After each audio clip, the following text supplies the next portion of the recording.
Each person's income is determined primarily by their philosophy, not by the economy. Once I understood that, then I said, well, I don't have to go to work on the economy. And the answer was no. You only have to go to work on yourself to make yourself more valuable. Your personal philosophy is like a guidance system that helps you make decisions what to do, what not to do. From the information you get and what you learn and what you know, we decide. Maybe your philosophy would have been 5 years ago never to attend seminars like this. You just didn't go. Now, 5 years later, here you are. Something happened along the way to change your mindset, saying, hey, for the money and the time, if I just get one good idea and walk away, it certainly is worth the money and the time. So now that little amendment in your philosophy, you now say, I'm going to regularly go, because it doesn't take but a few ideas to make a great difference in your income, personal life, social life, and all the rest. So now you know that's valuable. A change of mind, a change of idea. So that's what personal philosophy is all about. The more we learn, the more we know, the better we're able to make better decisions about two major things. Your philosophical guidance system does two things. For your notes, number one, helps you to see the dangers on one side so you can avoid those.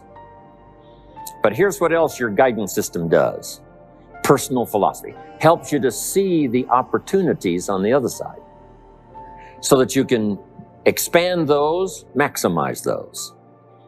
And here's what that's called. The game of life is to minimize the dangers and maximize the opportunities. And the more we know and the more we learn, the more experience we gather in sessions like this, from the sermon on Sunday morning to the books we read and all the rest, helps us to keep continually adjusting our philosophical guidance system so that we minimize more dangers, maximize more opportunities. That's really the game of life. I couldn't put it much more simply. So number one, we're affected by what we know. Now, how do we know more things and learn more things that'll help us readjust our thinking so we can avoid the dangers, maximize the opportunities? Here's number one, learn from personal experience. One way to learn to do something right is what? First, do it wrong, right? Mess up, and then you say, wow, that was costly. I'm never going to do that again. So one way to learn to do it right, first do it wrong. Sometimes a negative experience turns out finally to be positive. They say if you survive your first heart attack, you may now live to be a very old person. Why is that? Well, that first heart attack, if you survived it, is called a wake-up call. And maybe the doctor said, one more of these and you're history. And you said, wow. And you make it for the health food store. And you start reading every book you can find on good nutrition, how to avoid another one of these heart attacks. And you start jogging and start walking and doing all of the stuff. And this total change of lifestyle could now save your life and cause you to live to be a very old person. Here's what my mentor said, that's some of the best advice I ever got. He said, Mr. Rohn, if you will change, everything will change for you. If you'll start making personal changes, your income will change, your health will change, your future will change, everything will change, if you're willing to start making the changes. So sometimes a negative experience now causes us to really make a sudden shift in our philosophical guidance system that says, hey, I'm never going to let this happen to me again. Fantastic. Now here's the next way to learn, and that is to learn from other people's experiences, whether they are negative or positive. It's too bad failures don't give seminars like this. Wouldn't that be good information? Now, we don't want to pay them, so they don't lecture, but their information would be valuable. If you know a guy that's messed up his life for 40 years, you have to say, John, would you spend a day with me? And I will bring my notebook and take good notes. A good-looking guy like you, beautiful family, every reason to do well, threw it all away. Teach me how for the last 40 years you messed it all up. And he tells you, and you take good notes. Learning from the negative side of someone's experience. If somebody tells me these eggs are rotten, I'm not going to make an omelet and try it, right? I'm just going to take their advice and their know-how. So, learn number one from your own experiences, learn number two from other people's experiences. And my mentor taught me to always keep a journal. Here's what he said: don't trust your memory. If you want to live a dynamic life, multiplying your income, multiplying your future, be a good student. If a good idea comes your way, write it down, then ponder it, then perhaps go do it. Okay. Now, your philosophy comes from what you learn, comes from what you know, comes from other people's experiences. 3 ways now to learn from other people. Here's number one: learn from what you see. One of the great watchwords of these early years of the 21st century: pay attention. If you just watch, you can pick up clues. Success leaves clues. And if you'll be a better observer of the winners and the losers, those that are doing well and those that are falling behind, and just take mental notes and good notes and say, I'm going to adjust what I'm doing based on what I see. Here's number two: we learn so much from other people based on what we hear. Here's good advice on that: be a selective listener. Listen to voices of value that have experience, ideas, reputation, something valuable to share. Now here's number three: read all the books.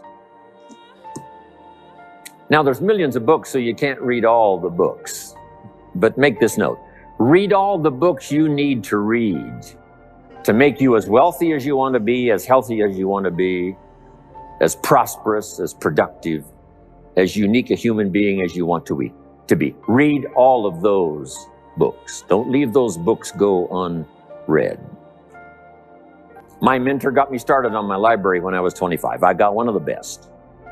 If you saw my library, you would be impressed. I haven't read everything in it, but I feel smarter just walking in it, right? My library. I was smart enough to buy it all. Now I got to be smart enough to read it all. Now jot this down. When you do read, you have to sort through what you read and decide which is valuable to try. That's part of the process of learning. Gathering information and sorting through it. One, the information that would apply to you, and what you think would be valuable based on your current philosophical opinion. So read all the books. Philosophy. Philosophy, in very simple terms, is simply what you know. And what you know greatly affects how your life works out. We might also add, what you don't know greatly affects how your life works out. The idea you miss could be the missing number in trying to put the numbers in the lock. So, what you don't know will hurt you, to correct an old cliche. And to correct another one, ignorance is not bliss. It's important to know. It's important to get the information. Now, we do something very important with what we know. We weigh it. That's another good word. We weigh. Weigh everything before you do it, before you buy it, before you try it. Make sure you weigh it. Everything you get ready to do, you got to decide whether it's a major or a minor, and you don't want to give minor things major time. You don't want to give something insignificant significant amounts of your energy. So we simply use the phrase, weigh before you pay. Sophisticated people learn to weigh everything. And what we all need is a good set of mental scales to weigh everything. What if you got information and your mental scales were off and insignificant things to you were significant? Wouldn't that be a major handicap the rest of your life? When you weighed something, important things weighed unimportant. We would call that a great handicap. So it's very important to weigh everything properly, and that's the reason for sermons and songs and lyrics and lectures and seminars and conversations and professors and teachers. It's one of the reasons why we converse with each other, and we debate and we think about and we ponder and we perceive and we weigh, and and we try to find out where the values are, because you don't want to proceed and give big chunks of your life to something that's insignificant. Okay, so we get information, we weigh it, then we come to conclusions about values. Big question in forming your life: where are the values? What is important? What should weigh heavy on my mind and I should give it significant time and significant energy and significant money? Shoaff said to me, poor thinking habits keeps most people poor.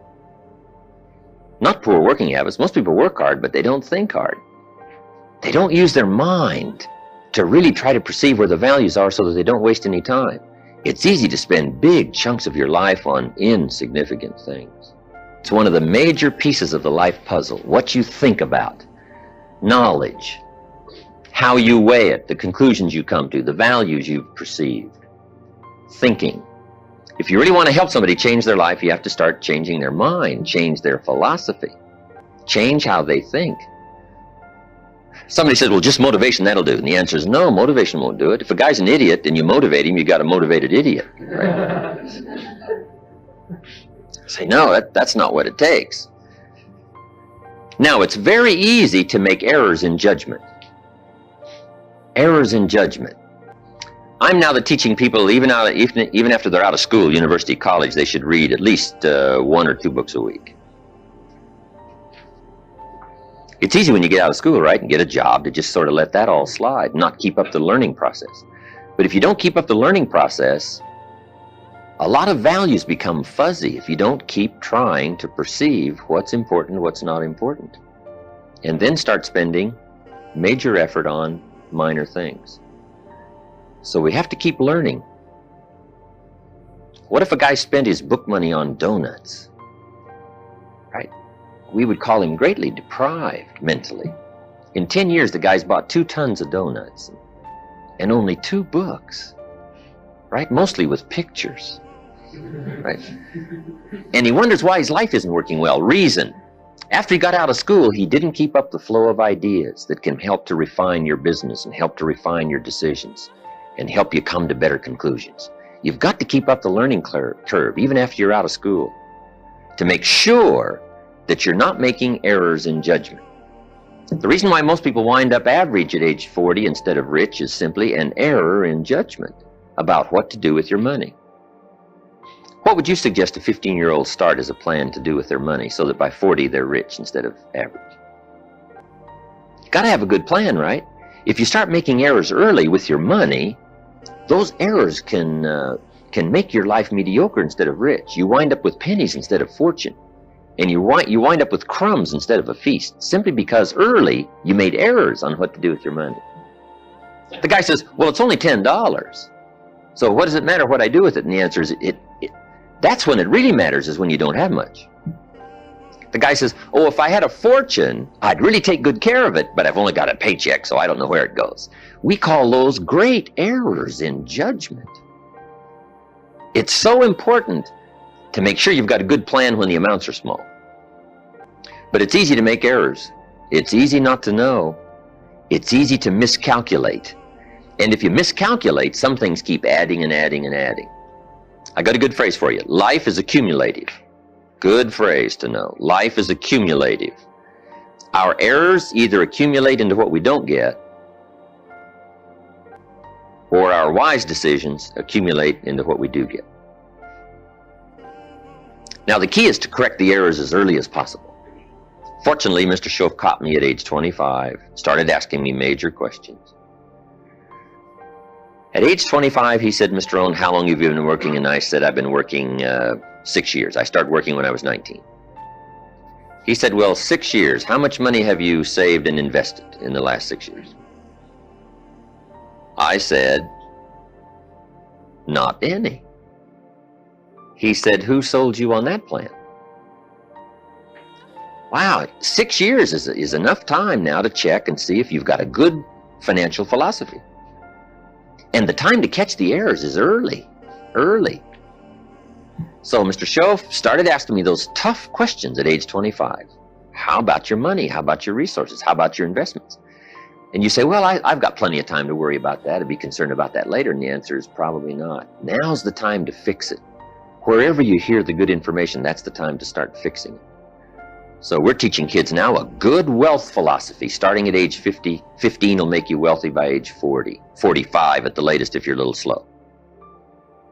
Start doing wise things with your resources.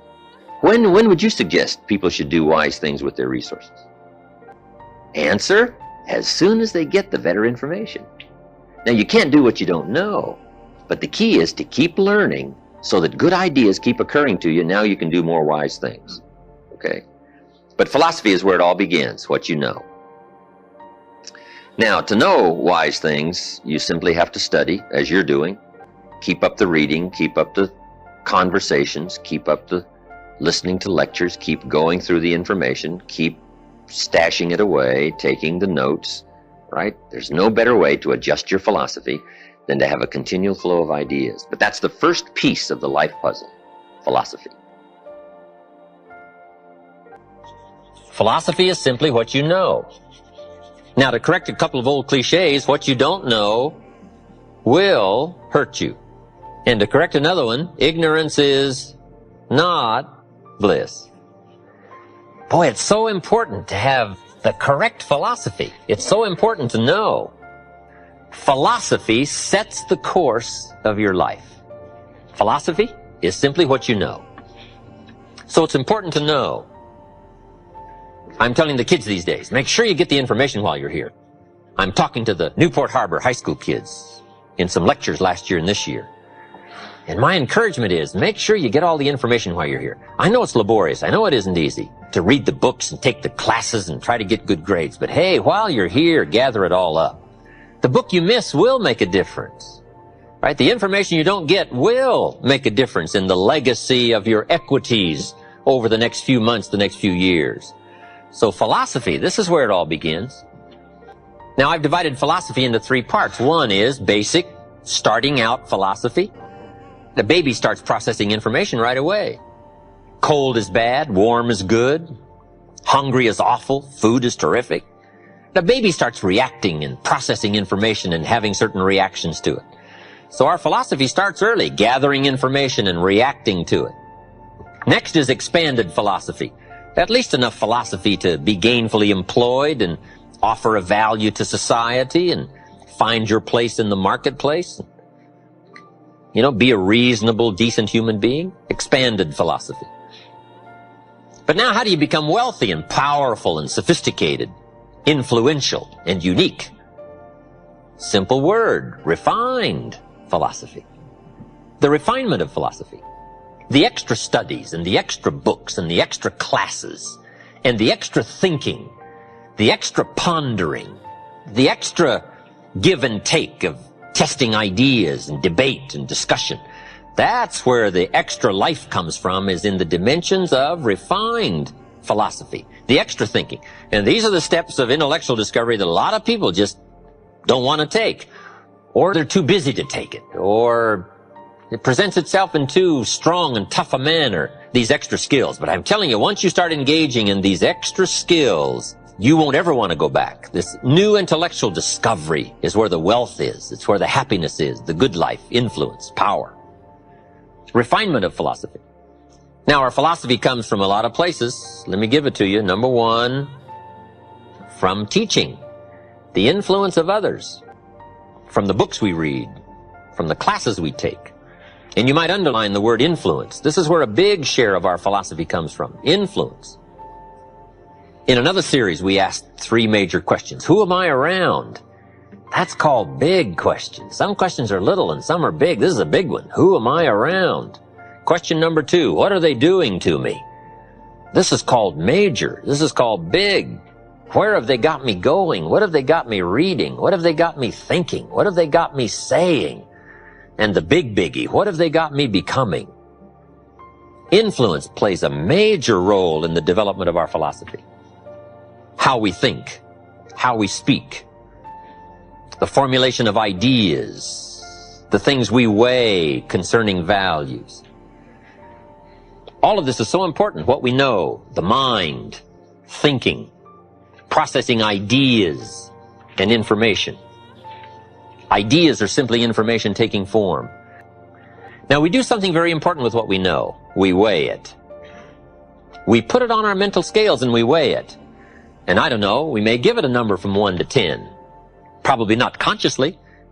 But if we hear something and we come into possession of some information and we give it a 10, we'll probably act on it right away. If we give it a 1, we'll probably let it slide. If it's important, we'll do something about it. If we don't think it's important, we'll probably let it go. But it's so important to evaluate. A key word we learn in leadership skill training, perception. Trying to find value in something. Where is the value? How valuable is it? How important is it? Is there something here that I can't see at first glance? Is there something below the surface? Is there something in the inner workings of it? What goes behind it? What goes beyond it? What is its origin? All of these questions that help us come to the perception of value, ideas, evaluating information. Now here's what's important, to have a good set of mental scales. What if in processing information your mental scales were off? And you weighed everything a little wrong? Do you think that would affect your life? The answer is, of course. And all you got to be is a little off for 10 years. And you can imagine what the difference is. I got a key phrase for you. Life accumulates. We either accumulate the debt or the value. We either accumulate the regret or we accumulate the equity.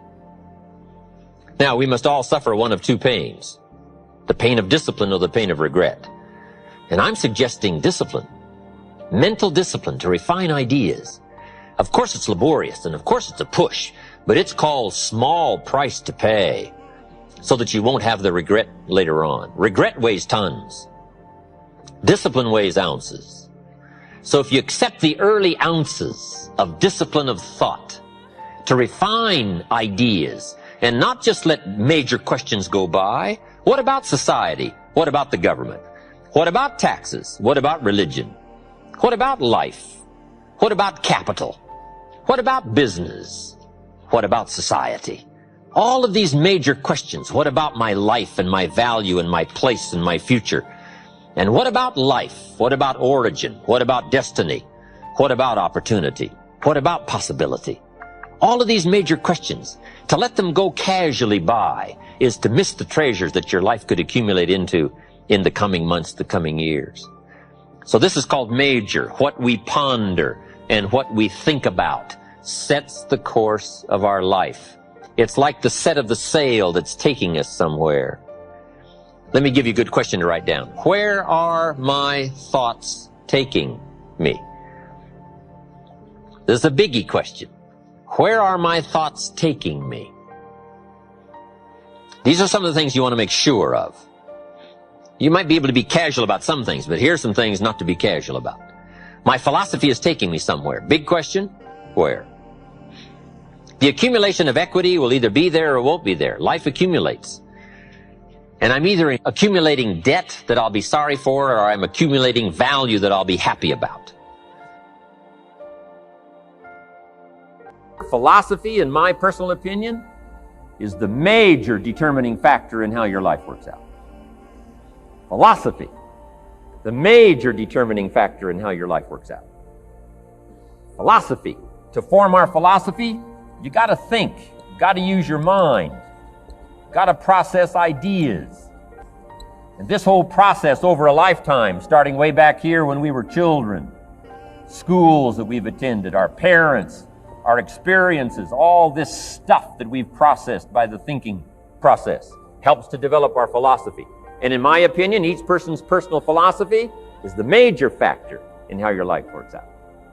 It's called the set of the sail. Each person's personal philosophy is like the set of the sail. Now, I used to think it was circumstances that ordered my life. If someone would have asked me at age 25, Mr. Rohn, how come you're not doing well? Pennies in your pocket, creditors calling, nothing in the bank, behind on your promises to your family, you live in America, 25 years old, got a beautiful family, every reason to do well, and things are not going that well for you. What is wrong here?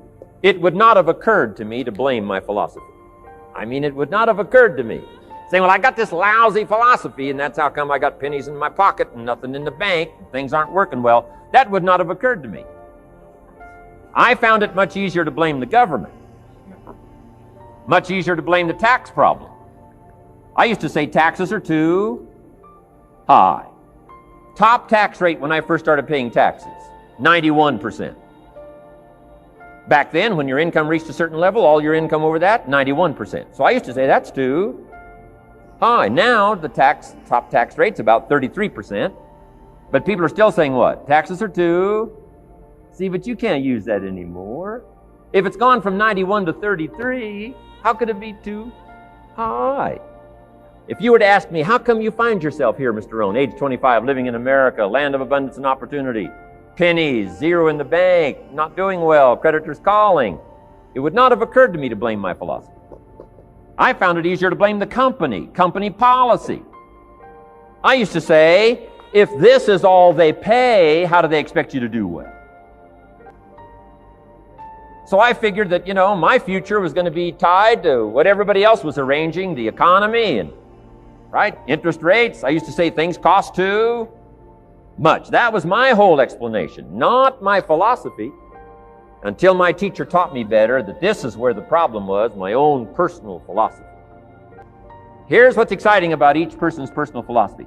That's what makes us different than dogs and animals and birds and cats and spiders and alligators. That's what makes us different than all other life forms. The ability to think, the ability to use your mind, the ability to process ideas, and not just operate by instinct. In the winter, I'm telling you, the goose can only fly south. What if south doesn't look too good? Tough luck. It can only fly south. But see, human beings are not like a goose, can only fly south. I mean, you can turn around, go north, you can go east, you can go west, you can order the entire process of your own life. And we do that by the way we think. We do that by exercising our mind. We do that by processing ideas and come up with a better philosophy, a better strategy for our life, goals for the future, okay? Plans to achieve those goals. All this comes from developing our philosophy. Philosophy helps us to process what's available. Well, when we get here, we got seed, and we got soil, and we got some rain, and we've got some what? Sunshine, and we've got some seasons, and what? The miracle of life. Now, the key is, what do you do with all this stuff? How do you turn all this stuff that's available here into equity and promise and lifestyle and dreams and future possibilities? All of this that's possible now with human beings, how do you take all this stuff and turn it into this equities and values? Well, it starts with philosophy. What is the seed? What is the soil? What is the sunshine? What is the rain? Is it possible to take some of each of all the stuff that's available and turn it into food and turn it into value and turn it into nourishment, turn it into something spectacular and unique that no other life form can do? And the answer is yes. But you cannot deal with all this stuff and what to do with it unless you start refining your philosophy. Think, use your mind, come up with ideas, and strengthen your philosophy. So the seed and the soil and the rain and the sunshine, this is called, the economy and the banks and the money and the schools and everything that's available out there, processing information, what to do with all that, and turn it into equity and value. That is the major challenge of life, my personal opinion. So each person's personal philosophy now is going to determine what you're going to do with seed and soil and sunshine and rain, miracle, the change of seasons. That's it. My personal opinion. Each person's personal philosophy is like the set of the sail. That's what this seminar is for today. Help you to trim a better sail. You don't need a better economy.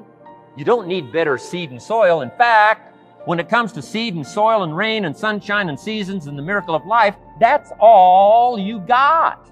Now, what if you blame this stuff? Then you're blaming all you got. If you blame the economy and you blame the schools and you blame the teachers and you blame the sermons and the preachers and you blame, the marketplace, and you blame the company and company policy, what else is there? When some people get through with their blame list, there isn't nothing else. That's all there is.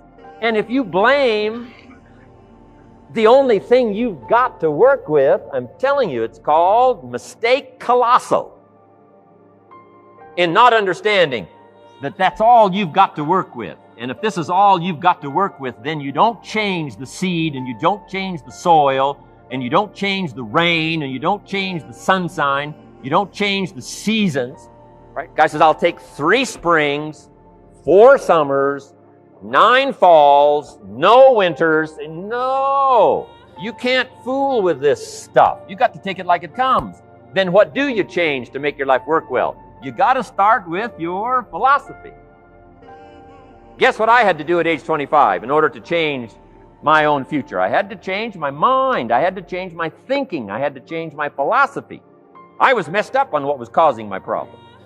And once I got that straightened out, that all the stuff I blamed, the government and taxes and the marketplace and the economy and things cost too much, negative relatives, cynical neighbors, once I got rid of that and started going for where the real problem was, which was me, I'm telling you, my life exploded into change.